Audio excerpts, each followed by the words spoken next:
A mãe sorriu com desdém. Ele ama ela, não você. Deixe a casa e o dinheiro para ele. Já assinei os papéis do divórcio. Ela pode ficar com ele, mas a casa e o dinheiro são meus. Olá a todos, obrigado por estarem comigo hoje. Antes de começar minha história, adoraria saber de qual cidade do Brasil ou do mundo vocês estão assistindo. Por favor, não hesitem em compartilhar nos comentários. E agora, deixem-me puxar vocês para dentro dessa história. Minha mãe nem piscou quando me disse para entregar meu marido a ela.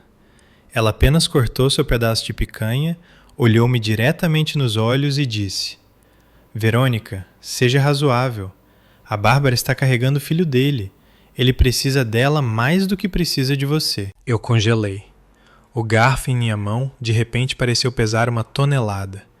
O ar na sala de jantar da casa de classe alta dos meus pais, em um condomínio fechado de São Paulo, geralmente preenchido pelo cheiro dos perfumes caros da minha mãe, agora cheirava sufocantemente a churrasco e traição. Examinei a mesa.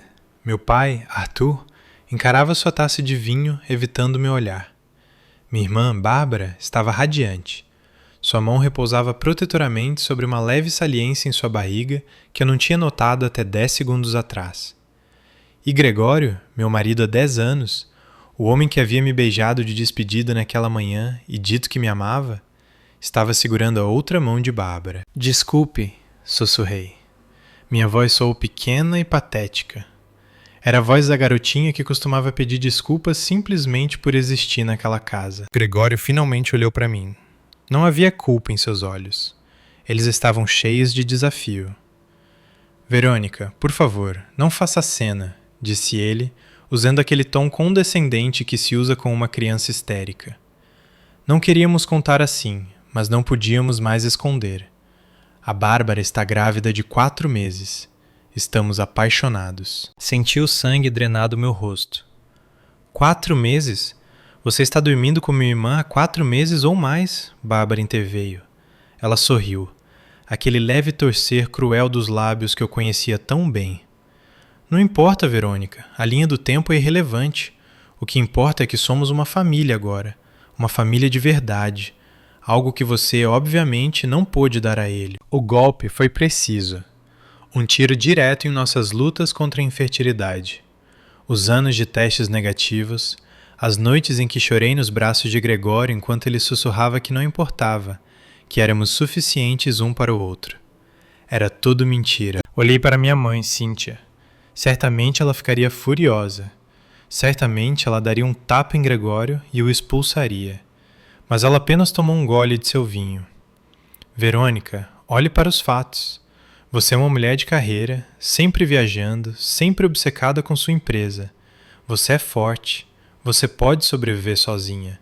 Mas a Bá, ela é frágil. Ela precisa de um provedor. E esse bebê é meu neto, minha carne e meu sangue. Eu sou sua carne e seu sangue também. Eu estalei, minha voz subindo. Ele é meu marido. Tecnicamente, meu pai resmungou. Ele finalmente olhou para cima. Mas o casamento acabou na prática, não é? Vocês dois têm se distanciado. Todos nós vimos isso. Gregório está feliz com a Bárbara. Olhe para eles. Eu olhei. Eles pareciam uma paródia grotesca de um casal feliz. Meu marido e minha irmã mais nova. A náusea subiu em uma onda poderosa.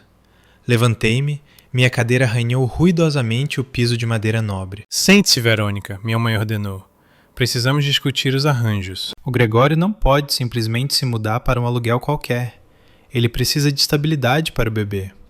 Achamos melhor se você se mudar para o apartamento no centro.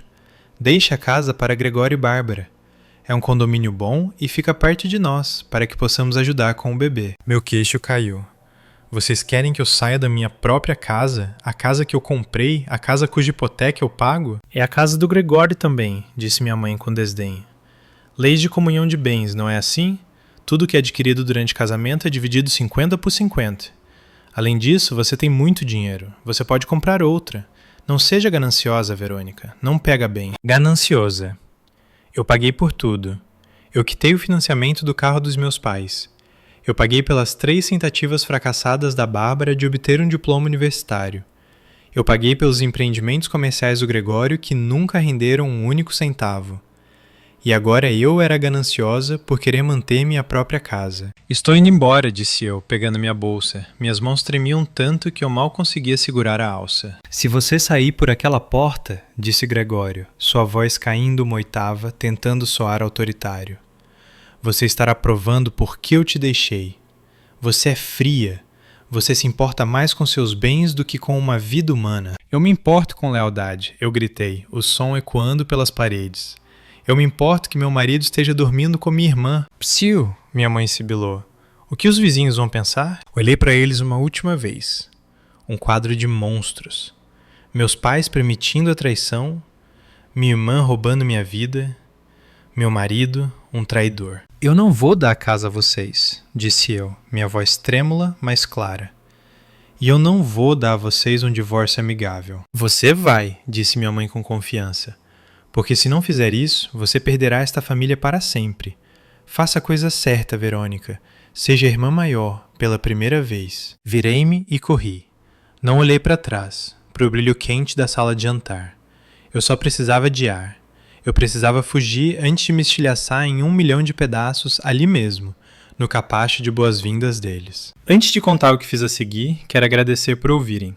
Se você está assistindo de São Paulo ou de qualquer outra cidade, me avise nos comentários, eu leio cada um deles. A garoa de São Paulo não lava nada, apenas torna tudo cinza e escorregadio. Tropecei até meu carro, atrapalhando-me com as chaves. Minha visão estava embaçada, não apenas pela chuva implacável, mas pelas lágrimas quentes e raivosas que escaldavam minhas bochechas. Entrei no santuário dos bancos de couro do carro que eu comprei. Lembrei a mim mesma amargamente e tranquei as portas. Por um momento, fiquei sentada ali buscando ar, minhas mãos segurando o volante com tanta força que meus nós dos dedos ficaram brancos. Liguei o motor e saí cantando o pneu da garagem, deixando para trás a casa onde passei minha vida inteira tentando ser boa o suficiente. Eu não sabia para onde estava indo, eu apenas dirigia. Entrei na Marginal Pinheiros, os limpadores batendo um ritmo frenético contra o vidro. Minha mente estava acelerada, tentando encontrar uma falha na realidade. Talvez isso fosse uma piada, uma pegadinha doentia e distorcida. Talvez eu acordasse na minha cama ao lado de Gregório e ele estivesse quente e cheirando ao seu sabonete de cedro, e eu contaria a ele sobre esse pesadelo, e ele riria e me abraçaria. Mas então a imagem da mão de Bárbara em sua barriga brilhou em minha mente. A presunção, a absoluta falta de vergonha. Isso não era um pesadelo, era minha vida. Dirigi sem rumo por 1 hora, as luzes da cidade se borrando em longos riscos de neon. Eventualmente, parei em um estacionamento na Praça Pôr do Sol, o horizonte da cidade brilhando à distância. Desliguei o motor e deixei o silêncio me esmagar. Como? Como ele pôde? Repassei os últimos 4 meses na minha cabeça. As noites em que Gregório ficava até tarde em reuniões de negócios, os fins de semana que ele ia ajudar os pais com reformas. Ele não estava na casa dos pais dele, ele estava na minha, ele estava com ela. Todos eles estavam envolvidos nisso. Toda vez que eu aparecia para o almoço de domingo, eles estavam rindo de mim pelas minhas costas. Eles estavam olhando para mim. A mulher estúpida trabalhando 80 horas por semana para financiar o estilo de vida deles e zombando da minha ignorância. Eu gritei. Foi um som primal e cru que rasgou minha garganta. Soquei o volante até minhas palmas arderem. Gritei pelos 10 anos que desperdicei. Gritei pelo bebê que não pude ter e por aquele que ela estava carregando. Então a negociação começou. A negociação patética e desesperada de uma mulher em choque. Talvez possamos consertar isso. Uma voz minúscula e traiçoeira sussurrou na minha cabeça. Talvez se eu concordar com um relacionamento aberto.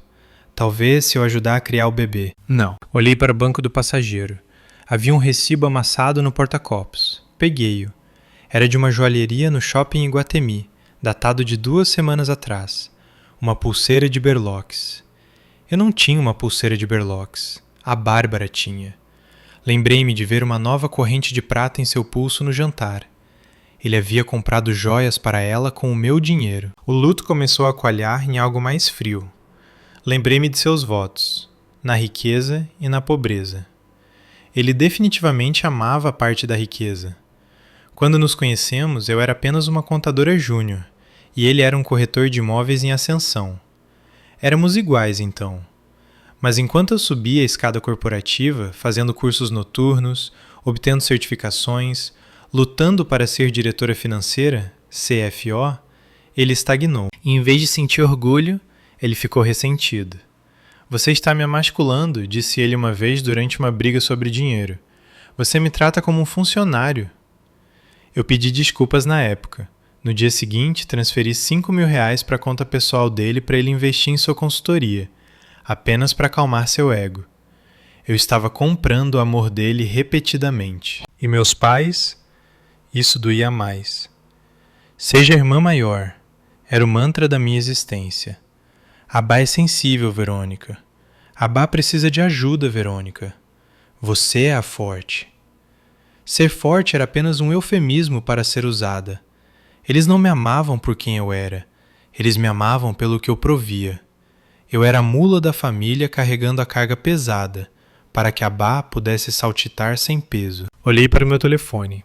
5 chamadas perdidas da minha mãe. Uma mensagem de texto do Gregório.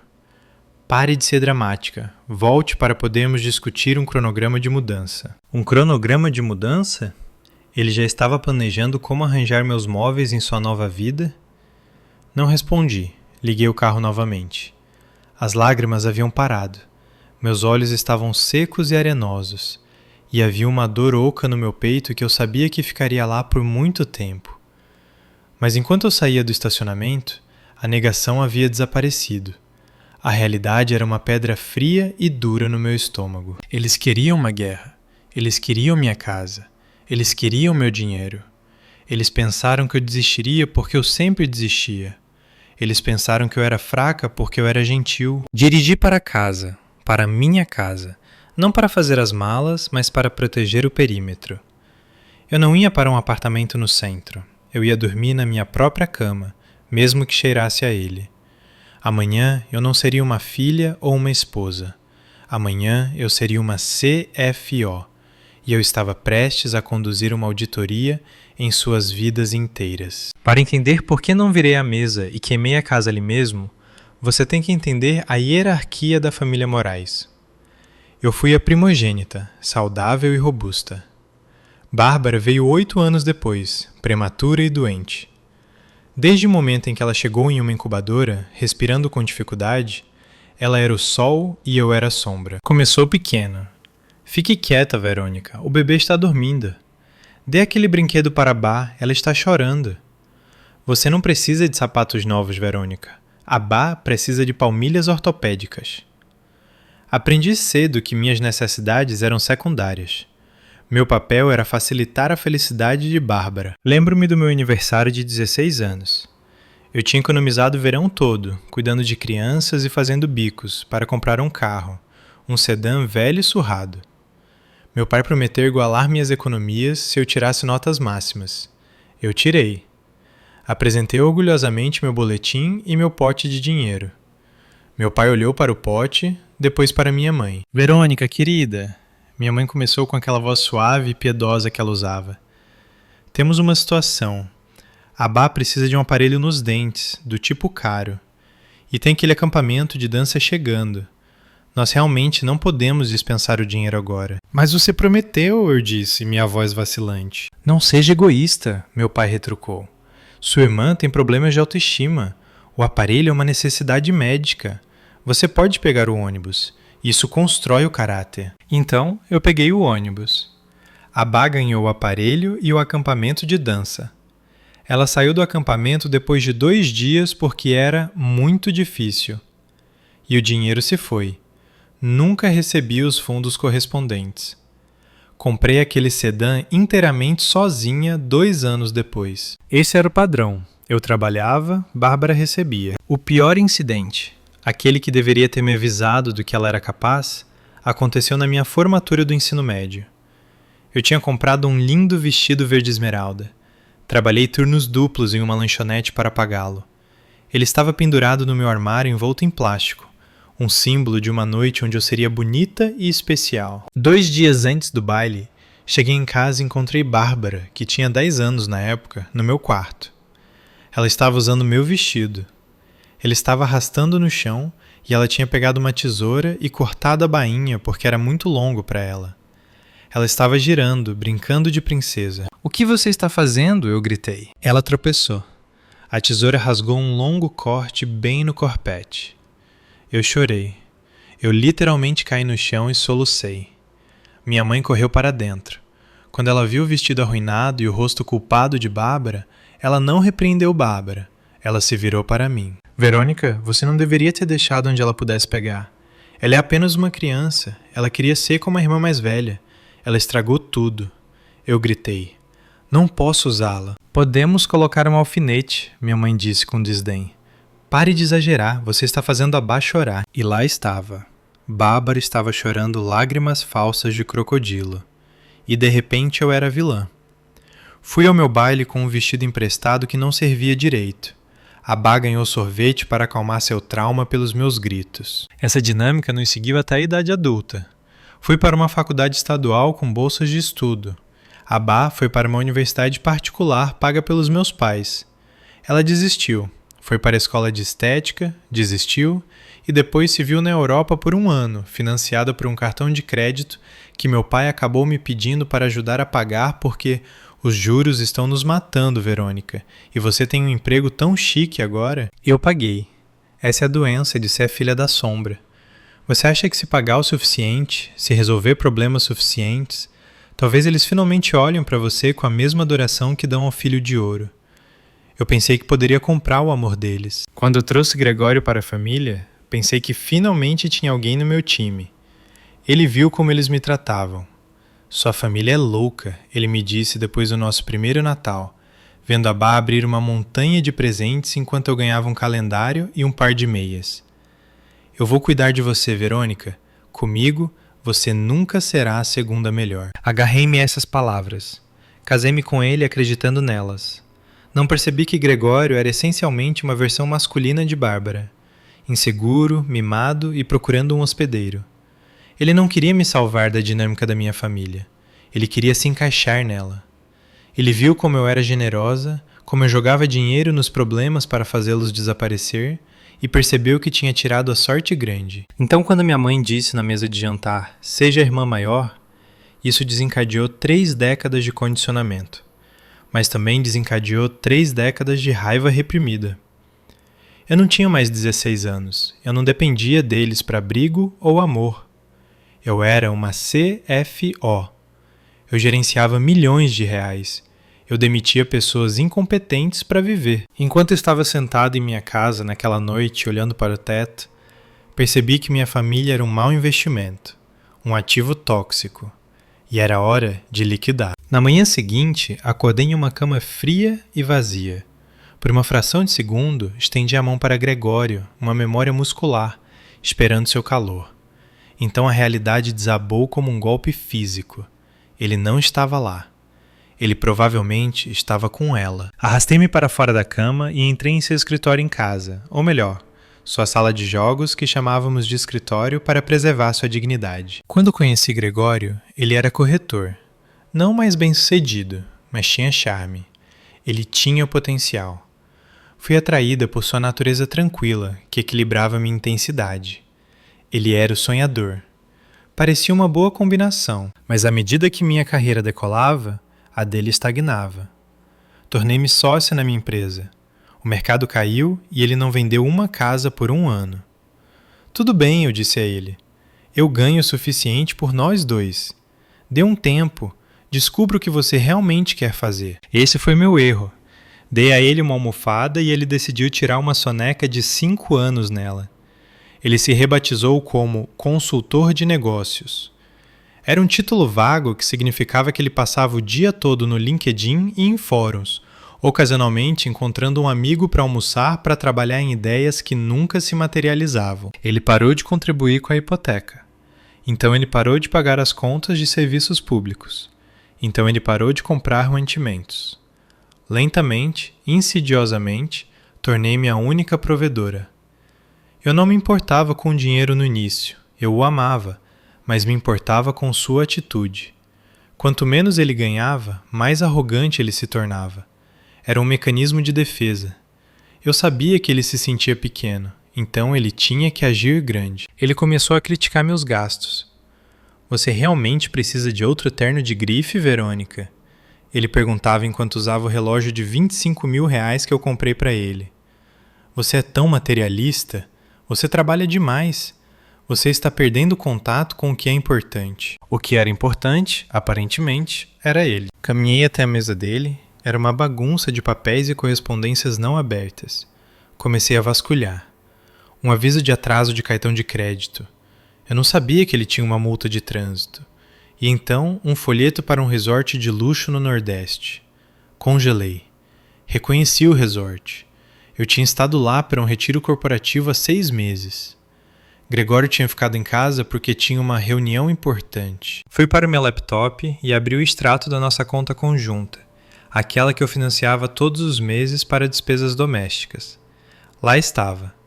Uma cobrança por 2 passagens de avião para Salvador, as datas coincidindo com minha viagem de trabalho, e uma cobrança por um bangalô de luxo. Ele a tinha levado para lá enquanto eu estava em salas de reuniões fechando os negócios que pagavam por nossa vida. Ele estava bebendo caipirinhas na praia com minha irmã às minhas custas. Senti náuseas. Não era apenas o sexo, era o financiamento da traição. Ele me fez pagar pela minha própria humilhação. Continuei cavando. Olhei para os saques em dinheiro. R$ 300 aqui, R$ 300 aqui, R$ 200 ali. Despesas de consultoria, ele anotava em nosso aplicativo de orçamento. Mas olhando as datas, 12 de agosto, aniversário de Bárbara, 5 de setembro, o dia em que o carro de Bárbara quebrou, 31 de outubro. Ele vinha subsidiando a vida dela há anos, não meses. Anos. Você me faz sentir pequena, ele me disse em nosso último jantar de aniversário. O verdadeiro, não o desastre da noite passada. Você anda por aí como se fosse a dona do lugar só porque assina os cheques. Eu não tenho intenção, respondi, sentindo-me culpada. Só quero que sejamos estáveis. Estável não é sexy, Verônica, ele zombou. Necessidade é sexy. Você não precisa de mim. Ele estava certo. Eu não precisava dele. Mas Bárbara precisava. Bárbara era um poço sem fundo de necessidade. Ela precisava de dinheiro, ela precisava de validação, ela precisava de alguém para resgatá-la. Gregório não podia resgatar a si mesmo, mas podia fingir resgatar a Bárbara usando meus recursos. Era uma simbiose parasita. Ele conseguia se sentir um grande homem, e ela conseguia uma carona grátis. Fechei o laptop com força. Minha tristeza estava evaporando, substituída por uma clareza fria e afiada. Isso não era uma tragédia, era um roubo. Olhei ao redor da sala para as coisas que eu tinha comprado para ele. O computador gamer de última geração, a cadeira ergonômica, a camisa autografada do Pelé na parede. Ele era uma sanguessuga bonita, charmosa e manipuladora. E ele tinha cometido um erro fatal. Ele pensou que, porque eu era generosa, eu era estúpida. Ele pensou que, porque eu o amava, eu não estava verificando as contas. Mas eu sou uma CFO. Eu verifico tudo. Ouvi a porta da frente abrir no andar de baixo. Passos pesados. Ele estava aqui. Respirei fundo, ajeitei minhas roupas e levantei. A esposa chorosa se foi. A auditora chegou. Gregório entrou na casa como se fosse o dono. Ele não parecia arrependido. Ele parecia irritado, como um homem que havia sido incomodado por uma tarefa tediosa. Debaixo do braço estava uma pilha de caixas de papelão achatadas. Verônica, disse ele, me vendo no topo da escada. Que bom que você está aqui. Precisamos agilizar isso. Desci as escadas lentamente, minha mão deslizando pelo corrimão que eu mesma lixei e envernizei há 3 anos. Agilizar o que exatamente? A transição, disse ele, largando as caixas na entrada. Os hormônios da Bá estão uma loucura. Ela está ficando ansiosa. O bebê pode sentir o estresse, sabe? Precisamos estar instalados aqui até o fim de semana para que eu possa preparar o quarto do bebê. Parei no último degrau, olhando-o nos olhos. Você não vai montar um quarto de bebê na minha casa, Gregório. Ele revirou os olhos. Lá vamos nós. Eu disse à sua mãe que você seria difícil. Olha, Verônica, vamos ser adultos sobre isso. Esta casa tem 4 quartos. É muito grande para uma pessoa. Você nunca está aqui de qualquer maneira. Você vive no escritório. Abá e eu estamos começando uma família. Precisamos de espaço. É apenas lógico. Lógico? Soltei uma risada seca e incrédula. Lógico seria você se mudar para um apartamento que você pode pagar, o que, pelos meus cálculos, é uma caixa de papelão debaixo do viaduto. O rosto dele escureceu. O charme evaporou, revelando a malícia por baixo. Não comece com dinheiro, Verônica. É só isso que você tem, não é? Seu dinheiro. Você acha que isso te faz melhor do que todo mundo? Ele paga a hipoteca, disse eu calmamente. Algo que você não faz há 5 anos. Eu contribuí de outras maneiras, ele gritou, o rosto ficando vermelho. Eu administrei a casa, eu cuidei das coisas, eu forneci apoio emocional. Você dormiu com minha irmã? Eu rebati. Isso é apoio emocional? Eu dormi com ela porque ela me aprecia. Ele se aproximou, tentando usar sua altura para me intimidar. Costumava funcionar. Não hoje. Ela me olha como um homem, não como uma conta bancária. Você me afastou, Verônica. Você foi fria, você foi distante.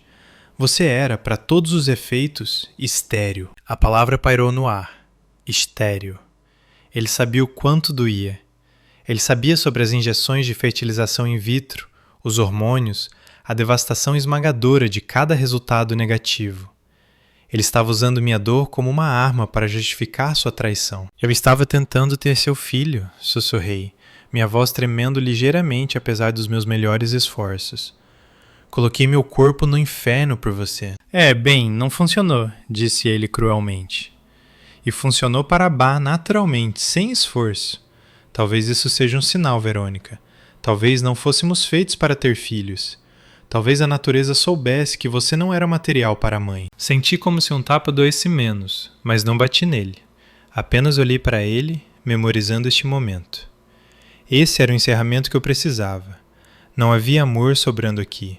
Apenas podridão que precisava ser cortada. Faça suas malas, disse eu, minha voz virando gelo. Seus efeitos pessoais, roupas, produtos de higiene. Você não vai levar os eletrônicos, você não vai levar os móveis e você com certeza não vai levar o carro. Ah, mas eu vou, ele zombou. Isso é propriedade conjugal. Falei com um amigo advogado. Metade de tudo é meu, incluindo esta casa. Suas economias de aposentadoria. Bem, nossas, já que somos casados, ele sorriu. Então, você pode fazer isso do jeito fácil. Passe a casa para mim como parte do acordo e eu não irei atrás da sua previdência privada. Ou podemos ir ao tribunal e eu levarei metade das ações da sua preciosa empresa também. Sua escolha. Ele pensou que tinha me dado um checkmate. Ele pensou que conhecia a lei. Faça suas malas, Gregório, repeti. Você tem 1 hora antes de eu trocar as fechaduras. Você não pode trocar as fechaduras. Este é o lar conjugal. Na verdade, disse eu, checando meu relógio, eu posso, mas vá em frente, chame a polícia. Eu adoraria explicar a eles por que meu marido está tentando mudar sua amante grávida, minha irmã, para minha casa. Ele me encarou, vendo que eu não estava recuando. Ele pegou as caixas e subiu as escadas furioso. Eu podia ouvi-lo batendo gavetas, jogando coisas. Fui para a cozinha e servi um copo de água. Minhas mãos estavam firmes agora. Ele tinha acabado de admitir sua estratégia. Chantagem. Ele queria trocar minha aposentadoria pela casa. Ele queria me sangrar até secar para construir um ninho para a Bárbara. Ele não sabia sobre a holding patrimonial. Ele não sabia que a casa não estava tecnicamente no meu nome nem no dele. Ele não sabia que o carro era um leasing da empresa. Ele estava jogando damas. Eu estava jogando xadrez 4D. 20 minutos depois, eu o vi arrastando 3 malas escada abaixo. Ele tinha pegado o PlayStation também. Deixei ele levar. Era um preço pequeno a pagar para me livrar dele. Você ouvirá meu advogado, ele cuspiu ao sair. Não pense que venceu. Mãe e pai estão do meu lado. Todo mundo está do meu lado. Você vai acabar sendo uma velha amarga e solitária com nada além de seus gatos e suas planilhas de Excel. Adeus, Gregório, eu disse. Ele bateu a porta com tanta força que as janelas tremeram. Caminhei até lá e fechei a tranca. Então deslizei a corrente de segurança. Eu estava sozinha na casa grande e silenciosa, mas pela primeira vez em anos não parecia vazia. Parecia limpa. A paz, no entanto, durou pouco. Gregório não apenas foi embora. Ele foi direto para o comando central, a casa dos meus pais. e ativou a rede de apoio. Os psicólogos os chamam de macacos voadores, as pessoas que um narcisista manipula para atormentar sua vítima. Minha família era uma força aérea inteira deles. Começou com um alerta de mensagem no meu telefone cerca de 10 minutos depois que Gregório saiu. Depois outro, depois uma inundação. Tia Lídia. Verônica, ouvi o que aconteceu. Estou tão decepcionada com você jogando o pai de uma mulher grávida na rua. Onde está sua consciência? Primo Mike. Cara, apenas dê a casa para o Gregório. Você é rica. Não seja... Até minha avó, que mal conseguia enviar mensagens. Família ajuda família. Que vergonha, Verônica. Eles tinham a narrativa perfeitamente alinhada. Na versão deles, eu era a esposa rica e vingativa, punindo 2 amantes desafortunados. Ninguém mencionou adultério. Ninguém mencionou a traição da irmã. Tudo estava focado no bebê inocente e no meu egoísmo. Então, sentei-me à mesa da cozinha e abri. Verônica, estamos chocados com seu comportamento hoje. Expulsar o Gregório quando ele estava tentando ser civilizado foi desnecessário. Precisamos resolver esse assunto em particular, sem advogados caros que apenas drenarão os recursos da família. Aqui está a proposta que concordamos como família. Você passará imediatamente a escritura da casa na Rua das Magnólias para o nome de Gregório e Bárbara. Isso proporcionará estabilidade para seu futuro sobrinho ou sobrinha. Você pagará pensão alimentícia ao Gregório por um período de 5 anos, considerando que ele sacrificou sua carreira para apoiar a sua. Eu ri alto disso. Sacrificou o quê? O recorde dele no Call of Duty? Você pagará uma quantia única de R$25 mil pelos danos emocionais causados a Bárbara durante essa transição. Você concordará com um divórcio rápido e amigável. Em troca, o Gregório concordará em não buscar sua reivindicação legal de 50% das ações atuais da sua empresa. Essa é uma oferta generosa, Verônica. Se você recusar, apoiaremos o Gregório em uma batalha legal em grande escala. Testemunharemos que você foi emocionalmente abusiva e negligente. Além disso, lembre-se, você tem uma responsabilidade com essa criança. Não puna um bebê inocente pelo seu ciúme. Com amor, papai. Olhei para a tela, minha visão embaçando de raiva. Eles queriam que eu pagasse a Bárbara por danos emocionais? Eles queriam que eu pagasse pensão ao homem que estava me roubando? E a ameaça de que testemunhariam contra mim. Meus próprios pais estavam dispostos a cometer perjúrio para me destruir apenas para sustentar a Bárbara. Era de tirar o fôlego em sua audácia. Eles contavam com a minha culpa. Eles contavam com a minha vida inteira tentando agradá-los.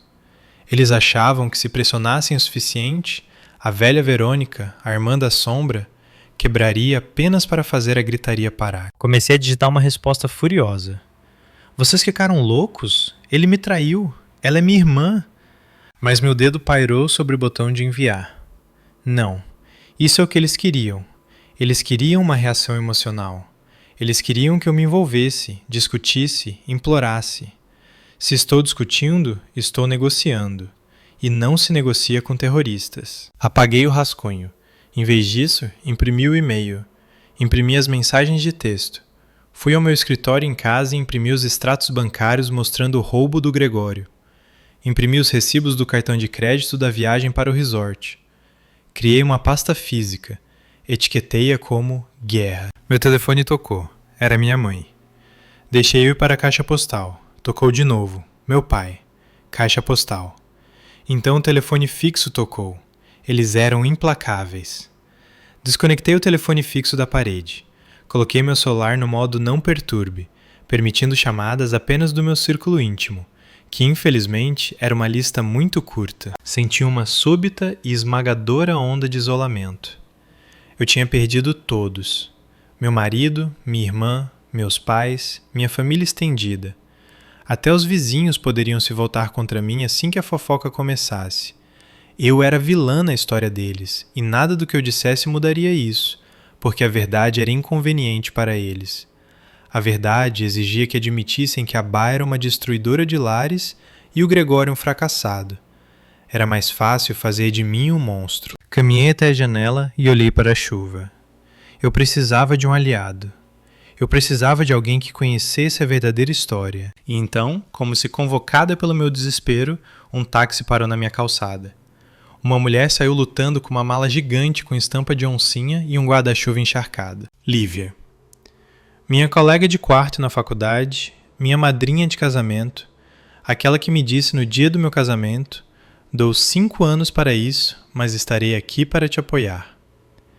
Ela morava em Curitiba. Eu não tinha ligado para ela ainda porque estava com vergonha demais. Mas aqui estava ela, marchando pela minha calçada como um general chegando à linha de frente. Abri a porta e antes que eu pudesse dizer uma palavra, ela largou a mala, olhou para o meu rosto manchado de lágrimas e disse: Vi o post do bebê milagroso da Bárbara no Instagram? Estou aqui para te ajudar a enterrar o corpo. Metaforicamente ou literalmente? Eu tenho uma pá. Cai no choro. Mas dessa vez, eram lágrimas de alívio. Lívia não me deu um abraço suave. Ela me deu um abraço feroz, como se estivesse tentando manter meus pedaços estilhaçados juntos pela pura força de vontade. Ela me marchou para a sala de estar, tirou os sapatos e abriu uma garrafa de vinho que eu estava guardando para uma ocasião especial. Esta é uma ocasião especial, declarou ela, servindo 2 taças enormes. Este é o dia em que você finalmente acordou. Sentamos no chão e contei tudo a ela. O jantar, a viagem, as mensagens de texto, o e-mail do meu pai. Quando mostrei o e-mail a ela, Lívia não ficou triste. Ela ficou incandescentemente zangada. Ela andava pela minha sala, gesticulando descontroladamente com sua taça de vinho. Danos emocionais para Bárbara? Ela gritou. Ela dormiu com seu marido. A única angústia que ela deveria estar sentindo é a vergonha de ser um ser humano horrível. E meus pais? Verônica, vem te dizendo que eles eram tóxicos há 20 anos, mas isso é uma traição de nível bíblico. Eles disseram que testemunhariam contra mim, eu disse calmamente. Disseram que eu era abusiva. Deixe-os, disse Lívia, caindo de joelhos na minha frente e agarrando meus ombros. Escute-me, Verônica, olhe para mim. Você não é a vítima aqui, você é o banco, e eles estão apavorados. Apavorados? Eu funguei. Eles parecem bem confiantes. É um blefe, disse Lívia. Pense nisso. Gregório não tem emprego. Bárbara não tem emprego. Seus pais são aposentados e vivem de renda fixa, mas qualquer esmola que você dá a eles. Se você fechar a torneira do dinheiro, eles morrem de fome. Eles estão te atacando porque precisam que você quebre antes de perceber que você tem todas as cartas. Ela estava certa. Eu estava tão focado na ferida emocional que não tinha olhado para o cenário estratégico. Ele quer a casa, eu disse. Ele acha que é propriedade conjugal. É? Lívia perguntou. Ela sabia que eu era meticulosa com as finanças. Verônica, por favor, me diga que você não colocou o nome daquele perdedor na escritura. Consegui dar um sorriso fraco. Comprei a casa antes de nos casarmos. Está titulada em nome de uma holding patrimonial, a Holding Moraes. Fiz isso para proteção de responsabilidade civil por causa do meu trabalho. Os olhos de Lívia se arregalaram. O acordo pré-nupcial. Por favor, me diga que você o fez assinar um acordo pré-nupcial. Fiz, eu disse. Meu chefe na época insistiu. Gregório assinou sem ler porque queria provar que não se importava com dinheiro, mas não olho para ele há 10 anos. Não me lembro das cláusulas específicas. Então nós encontramos, ordenou Lívia. Esta noite encontramos cada pedaço de papel, construímos uma fortaleza e amanhã lançamos o ataque nuclear. Passamos as próximas 4 horas virando meu escritório em casa de cabeça para baixo. Encontramos o pacto antinupcial em um cofre no fundo do armário. Encontramos as declarações de imposto de renda. Encontramos os extratos de cartão de crédito que eu tinha impresso antes. Enquanto trabalhávamos, Lívia continuava cutucando buracos na minha realidade. Ele te disse que você era estéril? Ela perguntou, separando recibos.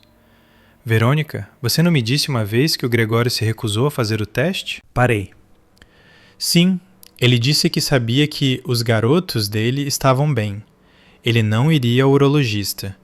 Disse que o problema era obviamente eu, por causa do meu estresse. Certo, Lívia bufou. Ou talvez o problema seja ele.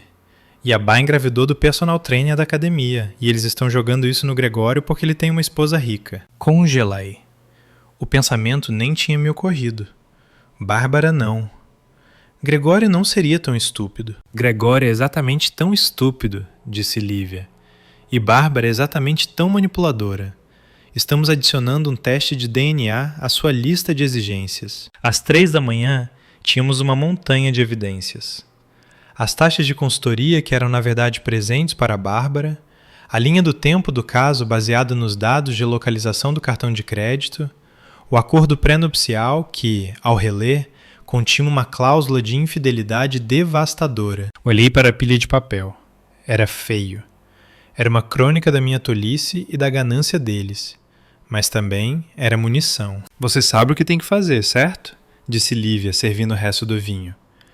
Você não pode apenas se divorciar dele. Você tem que aniquilá-los. Se você der a eles 1 centímetro, eles levarão tudo. Você tem que usar o método da pedra cinza. Sem emoção, apenas a lei. Eu sei, eu disse. O luto tinha desaparecido completamente agora, substituído por uma resolução fria. Preciso de um tubarão, não de um advogado de família bonzinho. Um tubarão? Diana Salles, disse Lívia. Ela cuidou do divórcio da minha prima. Ela come maridos traidores no café da manhã. Estou marcando um horário para você às 9 horas. Olhei para o meu telefone. Outra mensagem do meu pai. Estamos aguardando sua resposta, Verônica. Não nos faça ir até aí. Desta vez, digitei uma resposta. Responderei através da minha advogada. Não entre em contato comigo novamente ou entrarei com um processo por assédio. Apertei enviar. Então, bloqueei o número dele. Bom, disse Lívia. Agora durma um pouco. Amanhã vamos à guerra. Deitei no sofá, incapaz de voltar para a cama que Gregório havia profanado. Fechei os olhos, mas não dormi. Visualizei o plano. Eles queriam uma vilã. Tudo bem, eu seria uma vilã. Eu seria o pior pesadelo que eles poderiam imaginar. Uma mulher que sabia seu valor e tinha os recibos para provar. O escritório de Diana Salles era todo de vidro e aço, empoleirado no 20º andar de um arranha-céu na Avenida Faria Lima. Gritava dinheiro, o que era exatamente o que eu precisava. Diana em si era uma mulher na casa dos 50 anos, com um corte de cabelo Chanel afiado e olhos que pareciam poder queimar a porta de um cofre de banco. Ela ouviu minha história sem interrupção, tomando notas em um bloco jurídico. Lívia sentou-se ao meu lado, assentindo em confirmação. Quando terminei, Diana tomou um gole de água e olhou para a pilha de documentos que eu tinha trazido. Ótimo, disse ela, sua voz calma e autoritária. Vamos avaliar o dano primeiro. Ela pegou o acordo pré-nupcial. Ela o examinou. Suas sobrancelhas se ergueram ligeiramente. Quem redigiu isso? Meu antigo advogado corporativo, eu disse. É válido? É blindado, disse Diana. Um pequeno sorriso brincou em seus lábios. Seção 4, cláusula B. No caso de infidelidade comprovada, a parte culpada perde todas as reivindicações a qualquer valorização de bens conjugais e renuncia a todos os direitos à pensão alimentícia. E olhe esta definição de infidelidade. Inclui casos emocionais e má conduta financeira. Ela olhou para mim. O Gregório não leu isso, leu? Não. Ele disse que o juridiquês lhe dava dor de cabeça, admiti. Sorte a nossa, disse Diana. Agora vamos falar sobre a casa. Você disse que está em uma holding. Holding Moraes Limitada, confirmei.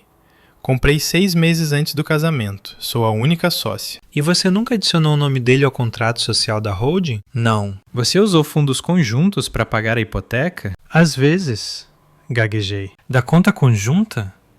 Diana franziu a testa. Isso cria um problema de confusão patrimonial. Ele poderia alegar que contribuiu para o patrimônio. Mas, interrompi, puxando a planilha que Lívia e eu tínhamos feito na noite anterior. Posso provar que cada centavo na conta conjunta veio do meu salário. Gregório não contribui com 1 centavo há 5 anos. Na verdade, esses registros mostram que ele estava retirando fundos conjuntos para uso pessoal, jogos de azar online, presentes para a Bárbara, viagens. Diana pegou a planilha. Seus olhos examinaram as colunas. Ele gastou mais de 100 mil reais em sites de apostas e pôquer online no ano passado. Aparentemente, eu disse. Senti um rubor de vergonha. Eu não estava verificando os detalhes. Eu estava apenas pagando a fatura total. Isso é apropriação indébita, afirmou Diana secamente. Ele estava pegando fundos confiados à parceria conjugal e desviando-os para fins ilícitos. Podemos argumentar que qualquer patrimônio que ele possa reivindicar foi anulado pelo roubo dele. Ela recostou-se na cadeira. Verônica, aqui está a situação. Legalmente, você está em uma posição muito forte, mas na prática, Essas coisas ficam complicadas. Juízes odeiam brigas de família. Se formos ao tribunal, levará 2 anos. Seus pais testemunharão. Será feio. Não me importa, eu disse. Quero que ele fique sem nada. Entendo, disse Diana. Mas há uma maneira mais inteligente.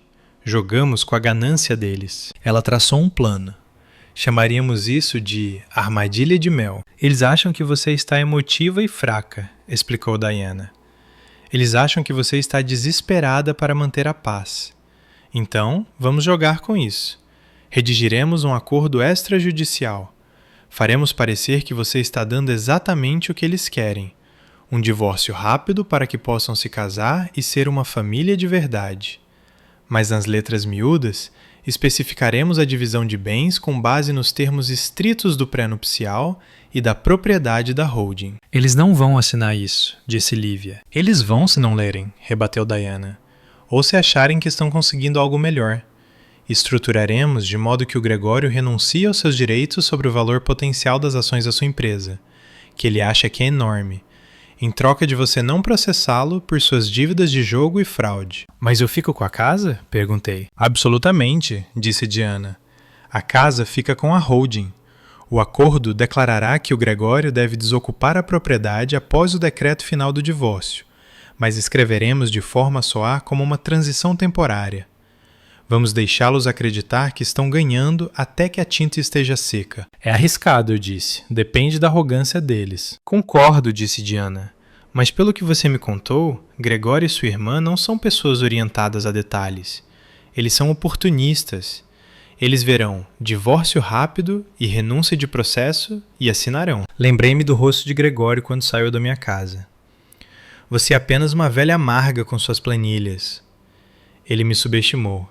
Ele sempre subestimou. Vamos fazer isso, eu disse. Mais uma coisa, acrescentou Diana. Precisamos proteger seus ativos imediatamente. Cancele todos os cartões de crédito. Congele as contas conjuntas. Redirecione seu salário hoje, agora mesmo. Ele vai perceber, eu disse. Ele vai surtar. Deixe-o, disse Diana friamente. Ele estava gastando seu dinheiro para namorar sua irmã. A festa acabou. Saindo do escritório de Diana, senti-me mais leve do que em anos. Eu tinha um plano, eu tinha uma equipe. Fui direto ao banco. Sentei-me com a gerente da agência e desmontei sistematicamente a vida financeira que Gregório e eu tínhamos construído. Fechei os cartões de crédito. Removi-o como usuário autorizado. Transferi a maior parte de nossas economias para uma nova conta exclusivamente em meu nome. Enquanto saía do banco, meu telefone vibrou. Uma notificação do aplicativo do cartão de crédito. Transação recusada. Starbucks, R$ 42,50. Ele estava comprando café para 2. Um latte para ele, provavelmente, e um descafeinado para Bárbara. E pela primeira vez, o cartão não funcionou. Sorry. Era uma pequena vitória mesquinha, mas tinha um gosto doce. Desculpe, Gregório, sussurrei para o telefone.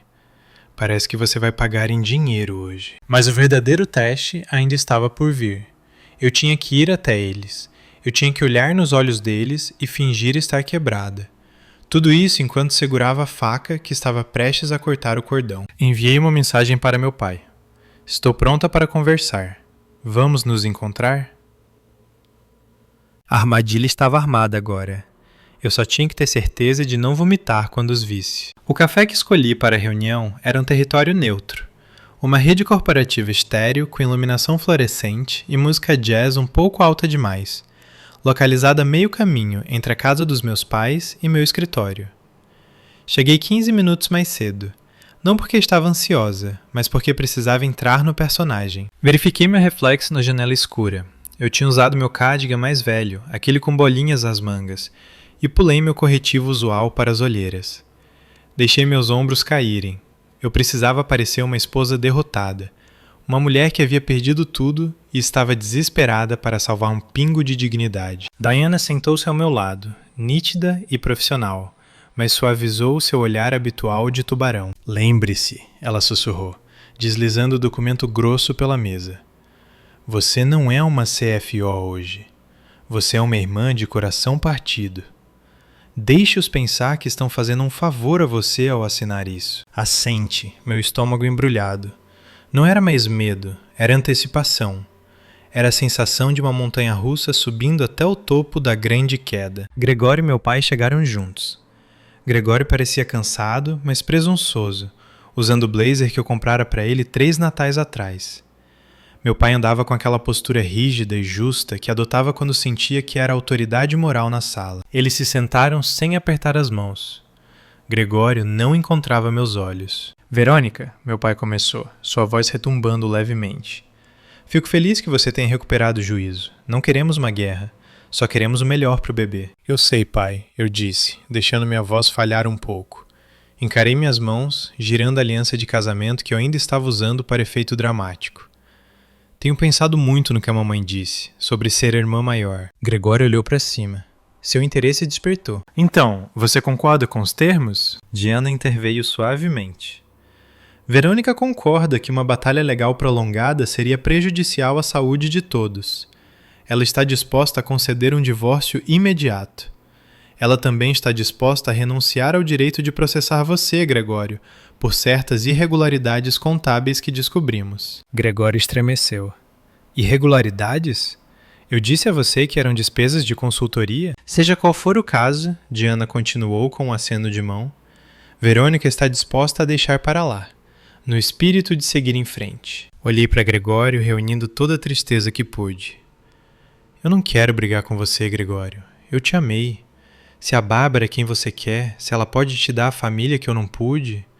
Fiz uma pausa, enxugando uma lágrima falsa. Então não ficarei no seu caminho. Meu pai soltou um suspiro, seus ombros relaxando. Boa garota, Verônica. Eu sabia que você tinha um bom coração. No entanto, disse Diana, empurrando o documento em direção a eles. Para tornar isso legalmente vinculativo e rápido, para que você possa se casar com a Bárbara antes de o bebê nascer, precisamos assinar um acordo hoje.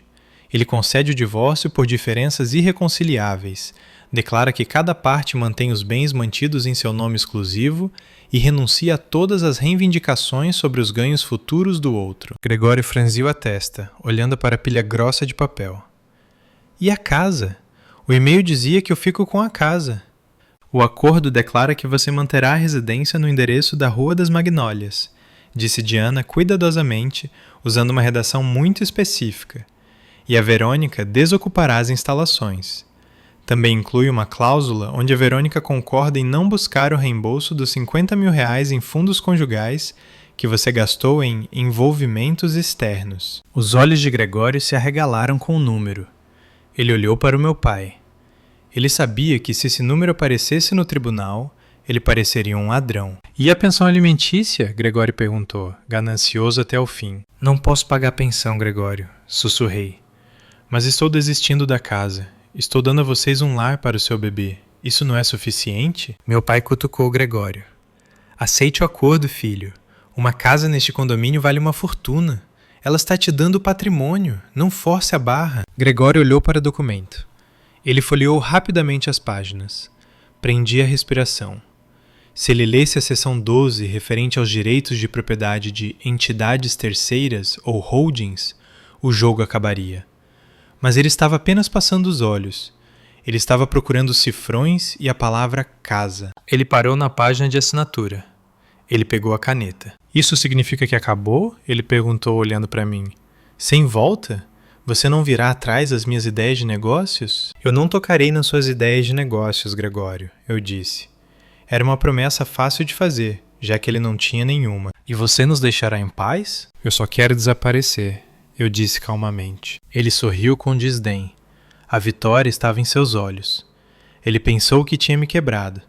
Ele pensou que tinha ganhado a casa, a garota e sua liberdade.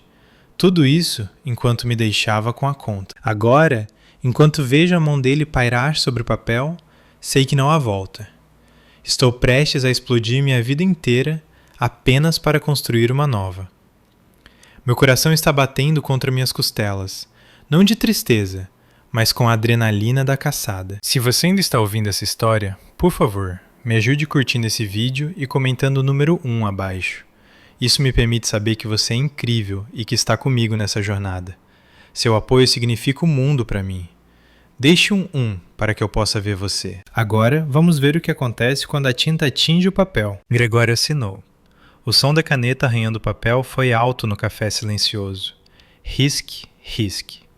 O som de um homem assinando sua própria sentença de morte. Meu pai assinou como testemunha, sorrindo como se estivesse assinando um tratado de paz que encerrou uma guerra que ele começou. Pronto, disse meu pai, tampando a caneta e empurrando os documentos de volta para Diana. Não foi tão difícil, foi? Agora todos podemos seguir em frente. Sim, eu disse me levantando. Minhas pernas pareciam instáveis, mas as forcei a aguentar. Passarei para pegar o resto das minhas coisas neste fim de semana. Você pode pegar as chaves na segunda-feira. Segunda-feira funciona, disse Gregório, já puxando o telefone, provavelmente para mandar uma mensagem para Bárbara com as boas notícias. Certifique-se de deixar a máquina de lavar e a secadora. A Bá vai ter muitas roupas de bebê para lavar. Assenti, mordendo a parte interna da minha bochecha com tanta força que senti gosto de sangue. Claro, a lavadora e a secadora ficam. Saí do café com Diana, mantendo minha postura derrotada até virarmos a esquina e sumirmos de vista. No momento em que estávamos longe, endireitei minha coluna e respirei fundo o ar úmido da cidade. Conseguimos? Perguntei a Diana, minha voz firme. Diana ergueu a pasta. Um sorriso perverso se espalhou por seu rosto. Conseguimos. Ele renunciou a novas descobertas de bens. Ele renunciou à pensão alimentícia. E o mais importante, ele assinou um reconhecimento de que todos os ativos mantidos por entidades legais terceiras são excluídos do patrimônio conjugal. Ele acha que a casa é um bem conjugal, eu disse, uma bolha de riso histérico subindo em minha garganta. Ele achava, corrigiu Diana. Legalmente, ele acabou de concordar que a Hold Moraes Limitada é uma entidade terceira e ele não tem reivindicação sobre ela. Ele acabou de se despejar. O fim de semana foi um borrão surreal de atuação metódica. Voltei para casa, minha casa, e fiz as malas. Mas não empacotei tudo. Empacotei minhas roupas, minhas joias, meus documentos pessoais e as coisas que tinham valor sentimental apenas para mim. Meus pais vieram no domingo para supervisionar, para garantir que eu não estivesse roubando nada que pertencesse ao bebê. Bárbara estava lá sentada no meu sofá, comendo meus lanches, apontando para Gregório onde pendurar um quadro brega novo que ela tinha comprado. Verônica, chamou Bárbara enquanto eu fechava uma caixa de livros com fita adesiva. Deixa o aspirador Dyson, minha coluna está me matando. Não posso ficar carregando um pesado por aí. Olhei para ela, ela estava brilhando com o triunfo da filha dourada que finalmente ganhou o grande prêmio. Ela tinha meu marido, minha casa e meu futuro. Ou assim ela pensava. Claro, Bá, eu disse. E a máquina de café expresso, acrescentou ela. Gregório disse que você faz ótimos lattes. Vou precisar aprender. Deixe-a. Minha mãe entrou na sala, balançando a cabeça. Veja, Verônica, é bom dar, não é? Você tem tanto. É justo compartilhar com os menos afortunados. É esclarecedor, eu disse. Bem, não fique com essa cara azeda, repreendeu minha mãe. Você é uma mulher livre agora. Você pode se concentrar em sua carreira. É isso que você sempre quis, não é? Sem marido para cozinhar, sem filhos para se preocupar, apenas você e seu dinheiro. O desprezo em sua voz quando ela disse dinheiro era palpável. No entanto, ela estava em uma casa que meu dinheiro comprou, vestindo um suéter que meu dinheiro pagou. Sim, mãe, eu disse levantando a última caixa. Apenas eu e meu dinheiro. Caminhei até a porta. Gregório estava lá estendendo a mão para as chaves que eu deveria dar a ele. Sem ressentimentos, Verônica, disse ele, oferecendo uma mão que me recusei a apertar. Espero que possamos ser amigos pelo bem da família. Amigos? Repeti, olhando-o nos olhos. Adeus, Gregório. Aproveite a casa, absorva bem a experiência. Entreguei a ele o molho de chaves. Eram as chaves antigas. Eu já tinha agendado um chaveiro para segunda-feira de manhã, 1 hora após o aviso de despejo ser entregue, mas ele não precisava saber disso ainda. Caminhei até meu carro, um alugado, porque eu tinha escondido meu carro da empresa em uma garagem, recomendação de Diana. Dirigi para longe, observando-os pelo espelho retrovisor. Meus pais acenando, Gregório e Bárbara se beijando na porta. Uma imagem perfeita de uma família feliz. Dirigi 2 quarteirões, encostei e vomitei em alguns arbustos. O ato tinha acabado. A náusea de fingir ser fraca, de fingir aceitar o abuso deles, finalmente me alcançou. Limpei a boca, tomei um gole de água e me olhei no espelho. Você conseguiu, sussurrei. Agora queime tudo até o chão. Os próximos 30 dias foram uma lição de paciência.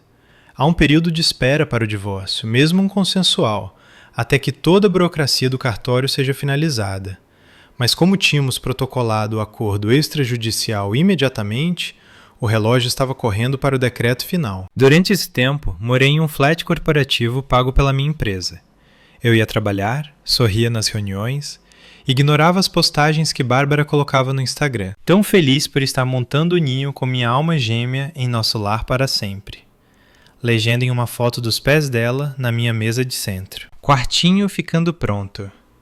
Uma foto de Gregório pintando meu quarto de hóspedes. De um tom berrante de azul. Cada foto era uma prova que eu salvava, apenas por precaução. Mas a verdadeira arma era a papelada que Diana havia arquivado. Deixe-me explicar exatamente como a armadilha funcionou, porque se você é uma mulher com bens, precisa saber disso. Há 10 anos, um mentor me disse: Verônica, nunca tenha nada em seu próprio nome se puder evitar. Coloque em uma holding. Isso te protege de processos e te protege da vida. Então, a Holding Moraes Limitada era proprietária da casa na Rua das Magnólias. Ela era dona do carro, ela era dona das minhas contas de investimento.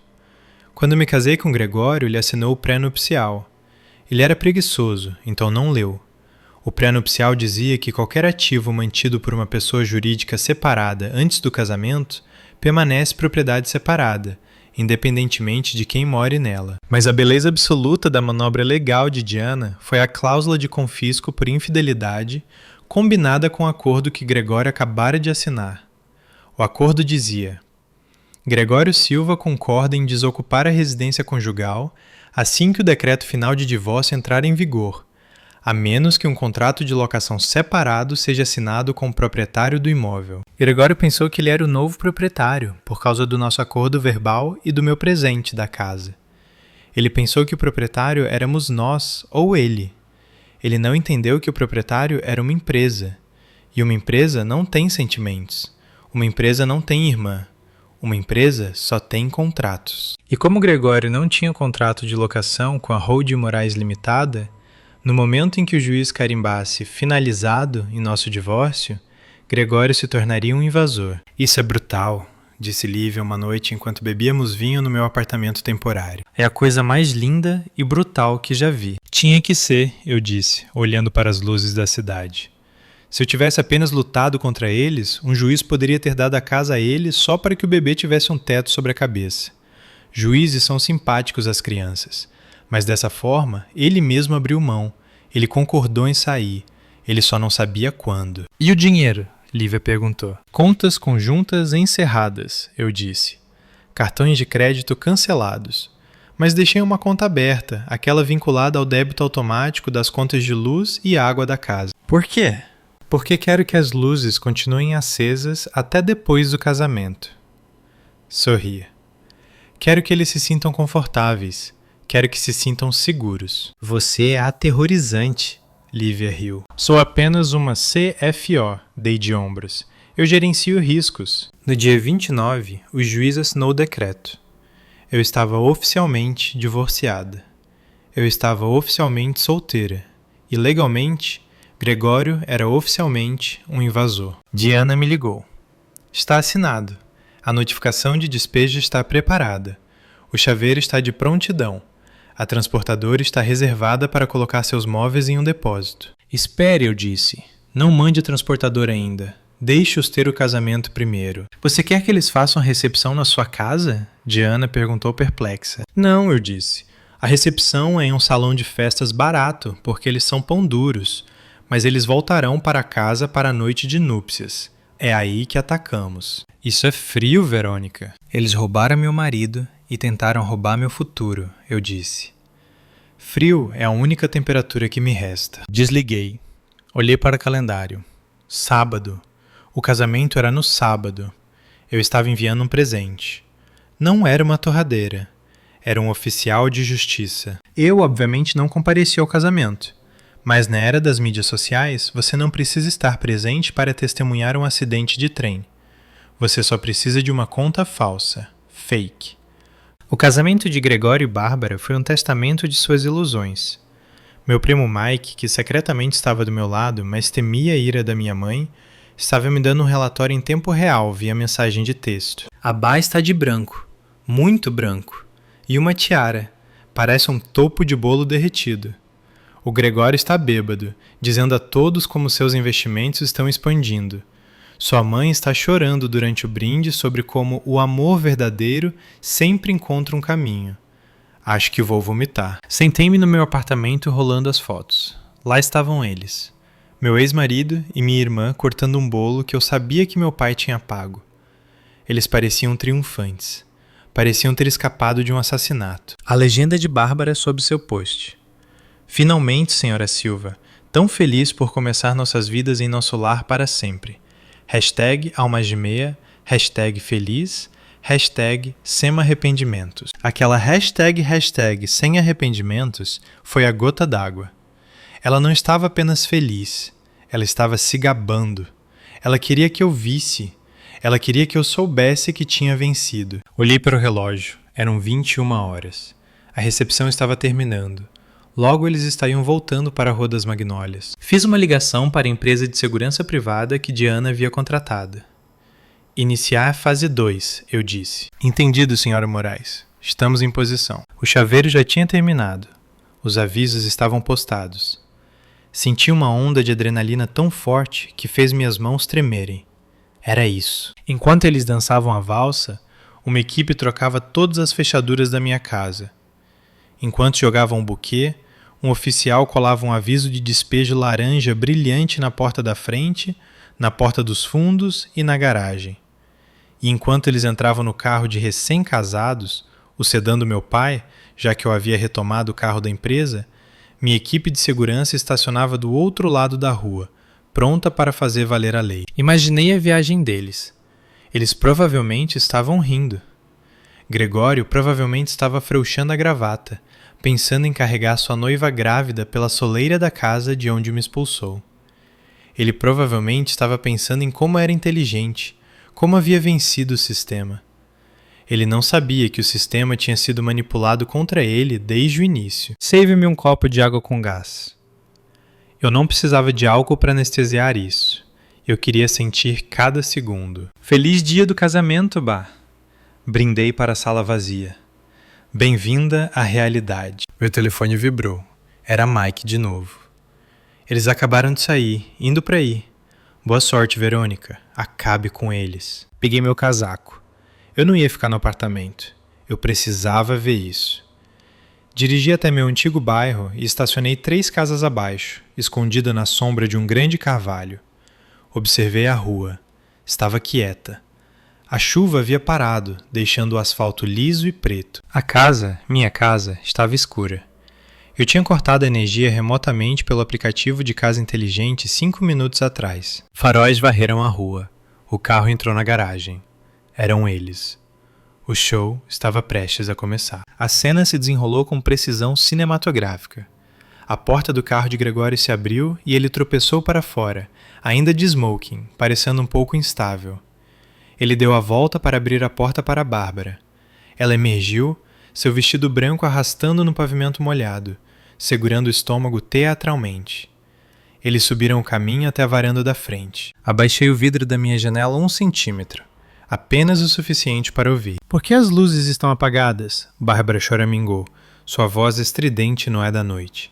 — Eu disse para você deixar a luz da varanda acesa. — Eu deixei, murmurou Gregório. A lâmpada deve ter queimado. Relaxa, amor, estamos em casa. Ele tateou no bolso em busca das chaves. As chaves que eu tinha dado a ele. As chaves antigas. Ele deslizou a chave na fechadura. Ele girou. Nada. Ele a chacoalhou, puxou, limpou na calça e tentou novamente. Ele colocou o ombro na porta. Não se mexeu. — O que há de errado com você? Bárbara estalou. — Abra a porta, eu preciso fazer xixi. — Está emperrada. Gregório grunhiu. — Deve ser a umidade. Ele tentou novamente, girando com mais força.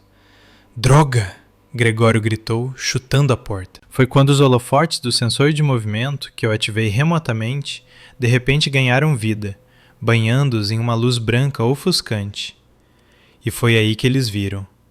O pedaço de papel laranja brilhante colado exatamente na altura dos olhos. Um aviso de despejo e um aviso de proibida entrada. Gregório arrancou da porta, apertando os olhos para ler. O que é isso? Bárbara perguntou, espiando por cima do ombro dele. Diz que estamos invadindo, gaguejou Gregório.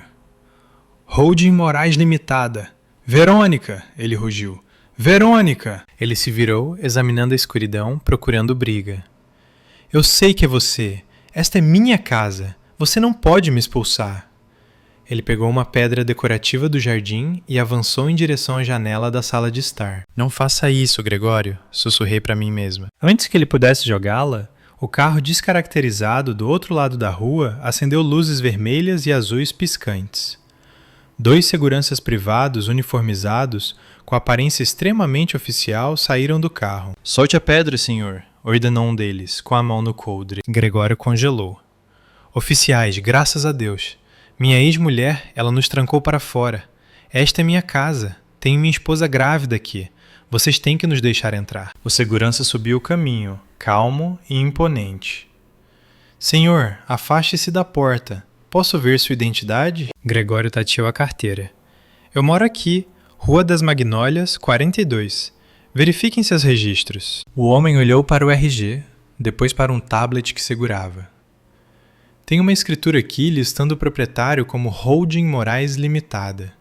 E tem uma ordem judicial assinada de ontem declarando que um senhor Gregório Silva concordou em desocupar as instalações imediatamente após o divórcio. Isso foi uma formalidade, Gregório gritou, cuspindo. Tínhamos um acordo verbal. Ela me deu a casa. Um acordo verbal não anula uma ordem judicial, senhor, disse a segurança. E como o senhor não é mais residente e acabou de tentar quebrar uma janela, o senhor está atualmente invadindo propriedade privada. Vocês precisam sair. Sair? Bárbara gritou. Sair para onde? Nós moramos aqui.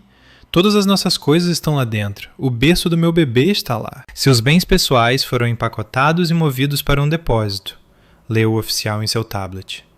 Aqui está o endereço e a chave da unidade. Ele estendeu uma pequena chave de latão para Gregório. Você empacotou minhas coisas? Bárbara parecia horrorizada. Você tocou na minha calcinha? Isso é ilegal. Vou ligar para o meu pai. Você pode ligar para quem quiser, disse o segurança. Mas vocês não podem ficar aqui. Se não estiverem no carro e saindo nos próximos 3 minutos, chamaremos a polícia militar para prendê-los por invasão e tentativa de vandalismo. Gregório olhou para casa. Ele olhou para o adesivo laranja. Ele olhou para a chave inútil em sua mão. A realidade estava finalmente cortando o álcool e a arrogância. Ele não possuía nada. Ele era um hóspede que havia abusado das boas-vindas. Verônica! Ele gritou para a noite novamente, olhando diretamente para o carvalho onde eu estava escondida, embora não pudesse me ver. Você planejou isso? Você nos deixou planejar um casamento sabendo que ia fazer isso? Eu sorri. Sim, eu fiz. Aviso final, disse o segurança aproximando-se. No carro, agora Bárbara começava a soluçar. Era um lamento alto e feio. Minha noite de núpcias! Você arruinou minha noite de núpcias! Gregório empurrou em direção ao carro. Calha a boca, Bar. Apenas entre no carro. Não me empurre! Ela gritou de volta. Isso é culpa sua. Você disse que tinha tudo sob controle. Você disse que ela era uma trouxa. Ela me enganou. Eles gritavam um com o outro enquanto voltavam para o sedã do meu pai. Gregório bateu a porta, deu ré na garagem e saiu em alta velocidade, pneus cantando no asfalto molhado. Os seguranças os viram ir, depois desligaram as luzes e voltaram ao posto. O silêncio caiu sobre a Rua das Magnólias. Recostei-me no banco, meu coração martelando, mas minha alma cantava. Eles estavam sem teto na noite de núpcias. Mas eu ainda não tinha terminado. A casa era apenas o abrigo. Agora eu tinha que tirar a comida. A próxima fase do meu plano baseava-se no fato de que Gregório e Bárbara eram criaturas de hábito e direito adquirido. Eu sabia exatamente para onde eles iriam. Havia apenas um hotel de luxo na cidade que eles consideravam digno deles, o Hotel Emiliano. Dirigi até lá, mantendo uma distância segura. Com certeza o carro do meu pai estava estacionado na frente. Gregório invadindo o saguão, Bárbara arrastando-se atrás, seu vestido branco agora enlameado por seu ataque de birra na garagem. Estacionei e deslizei para o saguão, posicionando-me atrás de uma grande palmeira em vaso onde podia ver a recepção. Gregório bateu a mão do balcão de mármore. Preciso de uma suíte, a presidencial se tiverem. Minha casa, temos uma emergência hidráulica. Mentindo até o fim. A recepcionista digitou algo. Certamente, senhor, temos a suíte disponível. São R$ 7.500 a diária mais taxas. Posso ter um cartão de crédito para calção? Gregório puxou seu cartão Black, aquele que costumava ser vinculado aos meus bônus corporativos. Aquele que eu havia cancelado às 9h01 daquela manhã. Ele passou. A recepcionista franziu a testa. Sinto muito, senhor. Este cartão foi recusado. Passei de novo, retrucou Gregório. É um cartão premium, não tem limite. O sistema diz que o cartão foi reportado como perdido ou roubado, disse ela, sua voz 1 decibel mais baixa. Roubado? O rosto de Gregório ficou vermelho. Aqui, tente este. Ele entregou o cartão conjunto. Recusado. Gregório começou a suar. Ele apalpou os bolsos. Puxou um cartão de débito, o pessoal dele, vinculado à conta onde guardava seu dinheiro de consultoria. Este funciona, disse ele com confiança. A recepcionista passou o cartão. Ela esperou. Ela olhou para cima, um toque de pena em seus olhos. Senhor, há fundos insuficientes na conta. O quê? Gregório gritou. Havia R$ 25.000 lá ontem. Havia. Mas lembra da dívida de jogo? O cassino online tinha uma liminar. No momento em que as proteções conjuntas foram retiradas pelo decreto de divórcio, os credores atacaram e penhoraram sua conta pessoal. Diana havia dado a dica a eles. Bárbara se aproximou, limpando o rímel borrado do rosto. Apenas use meu cartão, Gregório, Deus! Ela remexeu na bolsa e pegou um cartão. Era o cartão suplementar da minha conta. Senhora, esse cartão também é inválido, disse a recepcionista. O silêncio no saguão era ensurdecedor. As pessoas estavam olhando. Uma noiva em um vestido sujo e um noivo sem dinheiro. Tenho que fazer uma ligação, disse Gregório, com a voz trêmula. Ele pegou o telefone, ele discou meu número. Vi meu telefone acender na minha bolsa. Deixei tocar. Ele discou para meus pais. Pai, ouvi a voz dele falhar. Ela nos expulsou. Ela cancelou os cartões. Estamos no Emiliano. Não podemos pagar. Não temos para onde ir. Não consegui ouvir a resposta do meu pai, mas vi o rosto de Gregório cair. Como assim você não pode vir? Sim, eu sei que é tarde, mas a Bá está grávida. Tudo bem. Nós vamos até vocês. Ele desligou e olhou para Bárbara. Seu pai disse que podemos dormir no sofá-cama do escritório dele. O sofá? Bárbara gritou. Eu sou uma noiva, estou grávida, não posso dormir em um sofá. Bem, não podemos dormir aqui, Gregório gritou de volta, perdendo o controle. Não temos dinheiro, Bá. Ela levou tudo. Ela levou cada maldito centavo. Você me disse que tinha seu próprio dinheiro? Bárbara acusou, empurrando. Você disse que era um magnata. Eu estava gastando o dinheiro dela, Gregório confessou, sua voz ecoando sob o teto alto. Era tudo o dinheiro dela. Você está feliz agora? A recepcionista limpou a garganta. Senhor, senhora, vou ter que pedir para saírem. Vocês estão incomodando os outros hóspedes. Eles saíram do hotel. A caminhada da vergonha para acabar com todas as caminhadas da vergonha. Sem suíte de luxo, sem champanhe, apenas uma viagem fria de volta para a casa dos meus pais para dormir em um sofá irregular em um quarto que cheirava jornais velhos. Caminhei até o bar do saguão. Champanhe? Eu disse ao barman. A taça mais cara que você tiver. Celebrando alguma coisa? Ele perguntou. Liberdade, eu disse. E justiça. Segunda-feira de manhã. Entrei no meu prédio comercial sentindo como se estivesse andando no ar. Os seguranças acenaram para mim. Minha assistente, alheia ao drama do fim de semana, me entregou meu café. Você tem uma agenda cheia, disse ela. E sua família está no saguão. Eles estão exigindo ver você. Mande-os para a sala de conferências B, eu disse calmamente. E chame a Diana. Diga a ela para trazer a pasta. Ah, e peça ao Sr. Henriques do jurídico para se juntar a nós. Retoquei minha maquiagem. Delineador afiado, batom vermelho, um terninho de poder. Eu não era mais Verônica, a vítima. Eu era mestre do meu próprio universo. Entrei na sala de conferências B. Estavam todos lá.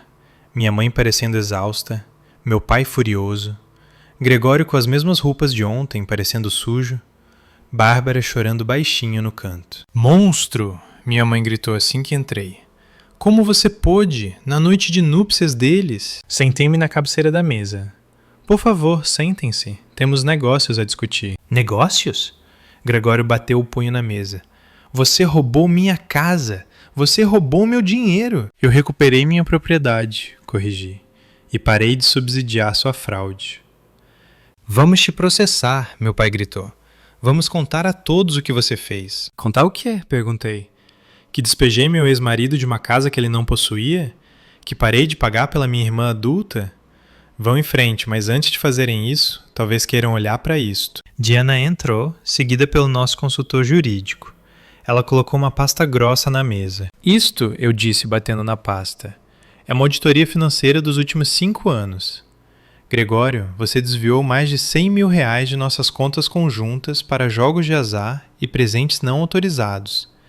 Isso é apropriação indébita e furto qualificado. Gregório ficou pálido. E Bárbara? Olhei para minha irmã. Aqui estão os recibos das joias, as viagens, as roupas, tudo pago com dinheiro roubado. Aos olhos da lei, isso faz de você cúmplice de fraude, receptação de bens roubados. Bárbara parou de chorar. Eu não sabia. Ignorância não é defesa, disse Diana asperamente. Agora, continuei, levantando-me, aqui está a minha oferta. Não apresentarei queixa criminal contra Gregório. Não processarei Bárbara pela devolução dos bens. Não processarei vocês, mãe e pai, pelo dinheiro que emprestei ao longo dos anos e que vocês esqueceram de pagar. Meus pais encolheram em seus assentos. Em troca, eu disse, todos vocês assinarão um acordo de confidencialidade, NDA. Vocês nunca mais entrarão em contato comigo. Nunca virão ao meu escritório. Nunca virão à minha casa. E você, apontei para Gregório, reconhecerá que a dívida que deve ao cassino e à Receita Federal é apenas sua. A Receita? Gregório guinchou. Ah, sim, sorri. Fiz uma declaração retificadora esta manhã, alegando o desconhecimento dos seus ganhos ilícitos. A Receita Federal sabe que você não declarou essa renda de jogo. Eles entrarão em contato. Gregório colocou a cabeça nas mãos. Ele estava acabado. Você está nos destruindo, minha mãe sussurrou. Somos família. Não, eu disse, minha voz dura como aço. Vocês eram parasitas, eu era o hospedeiro. Estou simplesmente curando a infecção. E o bebê? Bárbara lamentou. Seu sobrinho, ele precisa de um lar. Olhei para Bárbara, olhei para o estômago dela e joguei minha última carta, aquela que eu estava guardando. Sobre esse bebê, eu disse, puxando a última folha da pasta. Gregório, lembra quando estávamos tentando fertilização in vitro? Você se recusou a fazer o teste? Gregório olhou para cima, confuso. Então, eu pedi ao médico para fazer um teste na amostra que você deu para aquele kit caseiro que tentamos primeiro. Encontrei os resultados na sua gaveta. Você os tinha escondido. Deslizei o papel para ele. Você tem uma condição genética, Gregório. Azoospermia. Você tem contagem 0 de espermatozoides. Você é estéril. A sala ficou totalmente silenciosa. Podia-se ouvir o zumbido do ar-condicionado. Gregório olhou para o papel. Então ele olhou para Bárbara. A cor drenou do rosto de Bárbara. Ela parecia um fantasma. Bah! A voz de Gregório era um sussurro perigoso. Bah! De quem é o bebê? Bárbara gaguejou. Esse teste está errado. A Verônica falsificou. É da clínica, Gregório. Ligue para eles, eu disse. Gregório levantou-se. A compreensão estava surgindo nele. Ele havia explodido sua vida, perdido sua esposa rica, perdido a casa e entrado em dívidas por uma criança que não era dele. Quem é ele? Gregório rugiu, agarrando o braço de Bárbara. Foi uma vez, Bárbara gritou, com meu personal trainer.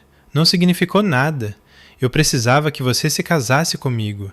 Eu precisava da estabilidade. Você armou para mim, Gregório gritou.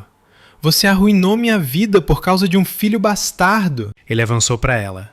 A segurança estava em cima dele em um instante, imobilizando-o. Tirem-nos daqui, eu disse aos guardas. Todos eles. Enquanto eram arrastados para fora, Gregório gritava maldições. Bárbara uivava. Meus pais pareciam velhos e derrotados.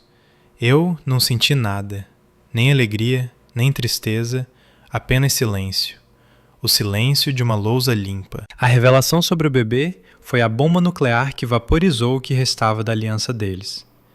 Eu não precisei fazer mais nada. Apenas assisti às consequências de uma distância segura. Gregório foi preso por agressão naquele dia no meu escritório. Passou a noite na delegacia. Quando saiu, não tinha para onde ir.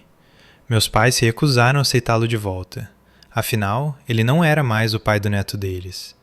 Ele era apenas um homem falido e violento que os havia humilhado. A vida de Bárbara implodiu.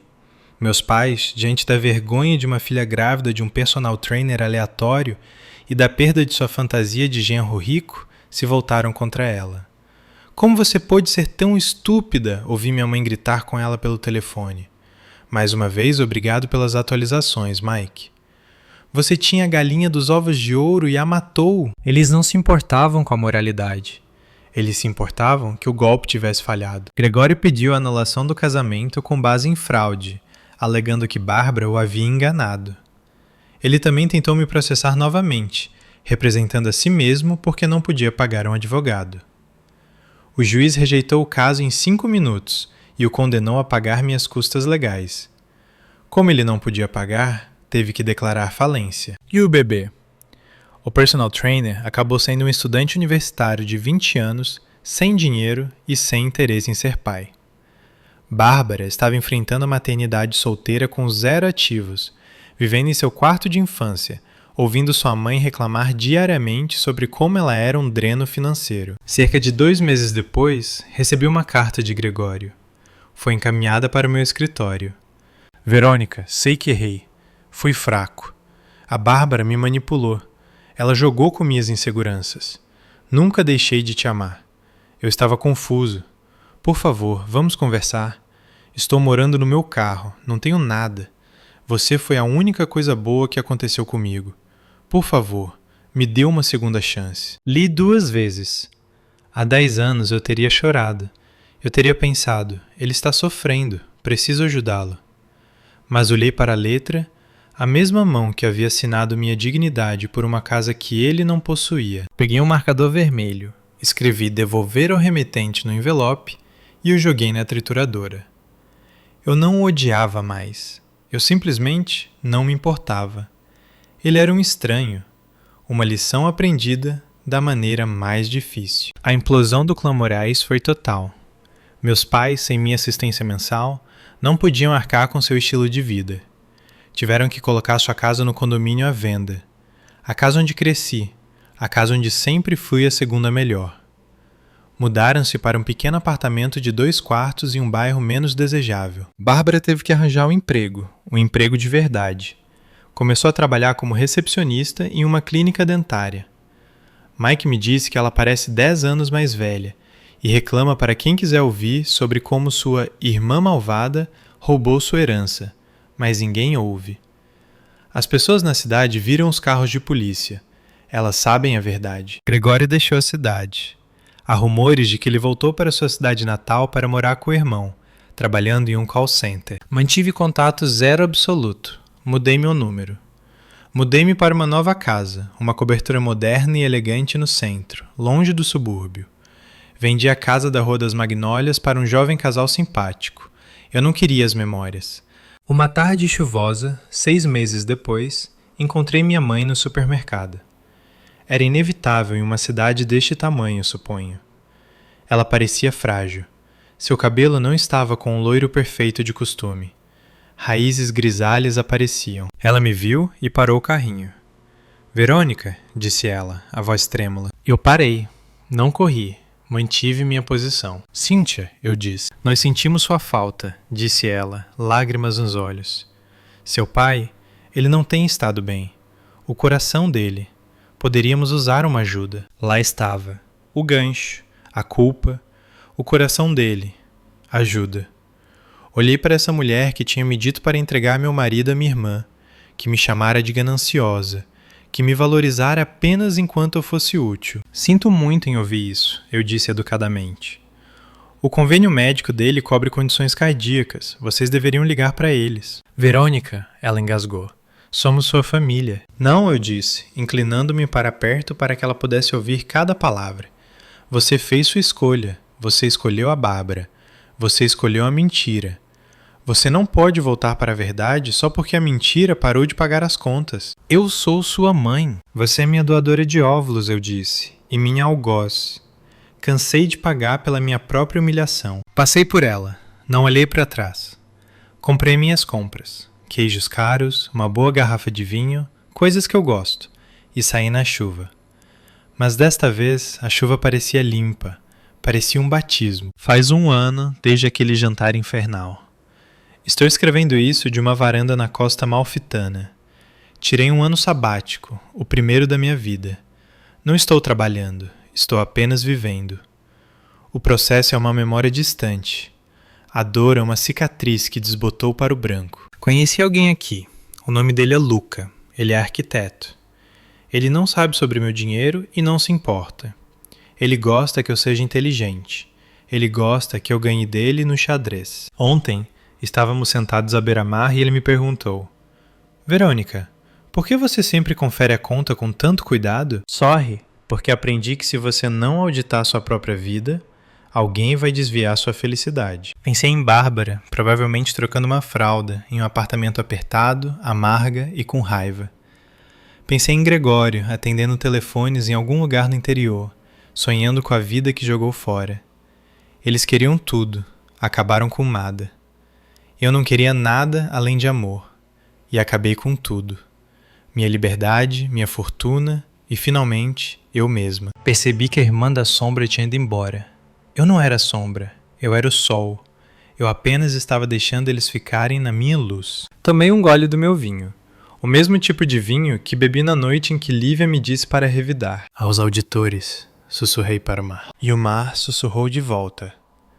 Você venceu. Se você está passando por algo assim, se você é aquele que sempre dá e nunca recebe, me escute. Pare. Feche a conta. Troque as fechaduras. Você vale mais do que o que pode fornecer para outras pessoas. Não seja a irmã da sombra. Seja a mestre da sua própria vida. Obrigada por ouvirem minha história. Não foi fácil contar, mas era necessário. Se você gostou de me ver desmantelar as pessoas que tentaram me desmantelar, por favor, curta essa história. E não se esqueça de comentar o número 1 se você chegou até o fim. Vocês são minha verdadeira família agora. Sejam fortes e guardem os recibos.